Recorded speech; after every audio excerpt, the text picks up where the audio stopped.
இன்று சட்டமன்றத்தில் இடைக்கால நிதிநிலை அறிக்கையினுடைய பதிலுரையை பாட்டாளி மக்கள் கட்சியுடைய சட்டமன்ற உறுப்பினர் நாங்கள் புறக்கணித்துவிட்டு வந்திருக்கிறோம்.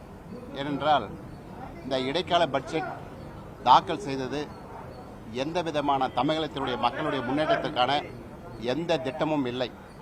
தொடர்ந்து 4.5 ஆண்டுகளாக எது செய்தார்களோ அதையே திரும்ப திரும்ப சொல்லி வந்தார்கள்.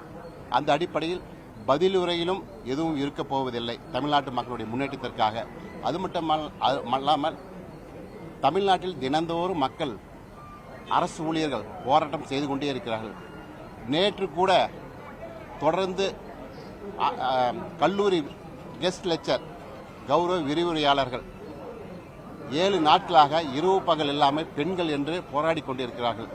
நாங்கள் எங்களுடைய தலைவர் பாட்டாளி மக்கள் தலைவர் மருத்துவர் அன்புமணி ராமதாஸ் போய் நேரடியாக சென்று அவர்களுக்கு ஆதரவு கொடுத்து அவர்களுக்கு கோரிக்கைகளை கேட்டு வர சொன்னார்கள். நேற்று நாங்கள் 3 சட்டமன்ற உறுப்பினரும் சென்று அந்த கெஸ்ட் லெக்சர் கௌரவ விரிவுரையாளருடன் கலந்து பேசினோம்.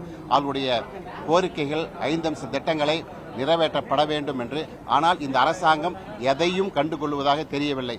ஏனென்றால் ஒரு வாரமாக இரவு பகல் எல்லாம் அந்த பெண்கள் முதல் கொண்டு போராடி வருகிறார்கள். அதுபோல தமிழ்நாட்டில் ஆங்காங்கே அனைத்து அரசு ஊழியர்களாகட்டும் சத்துணவு ஊழியர்களாகட்டும் பல்வேறு சங்கங்கள் அவர்களுக்கு ஆதரவான ஒரு சில சங்கங்கள் மட்டும் அரசு பழைய ஓய்வூதியத்தை சரி என்று சொல்கிறார்கள். மற்ற எந்த சங்கமும் அரசு பழைய ஓல்டு பென்ஷன் ஸ்கீம் வரவில்லை சரியில்லை என்று சொல்கிறார்கள். அந்த அடிப்படையில் இந்த பட்ஜெட் நாங்கள் அனைவரும் பதிலுரையை புறக்கணித்து வருகிறோம். ஒன்றுமே இல்லாத பட்ஜெட்.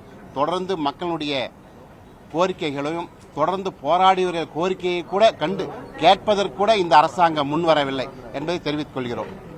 நன்றி. நம்மளுடைய பதிலுரையில அனைத்திந்திய அண்ணா திராவிட முன்னேற்ற கழகம் முற்றிலும் புறக்கணித்தது.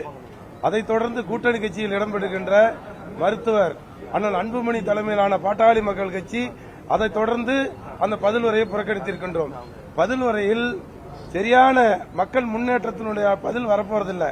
பட்ஜெட்லயும் முன்னேற்றத்துக்கு உண்டானது எதுவுமே இல்லை.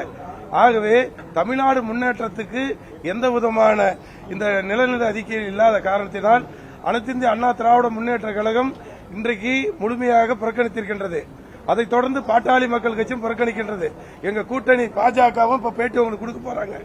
ஆகவே நாட்டினுடைய முன்னேற்றம், அடிப்படை வசதி, பாதுகாப்பு, குடிநீர் போன்ற எந்த திட்டமும் இந்த நிதிநிலை அறிக்கையில் இடம்பெறவில்லை. ஆனால் வெற்று பதிலுரையை கேட்பதற்கு நாங்கள் தயாராக இல்லை.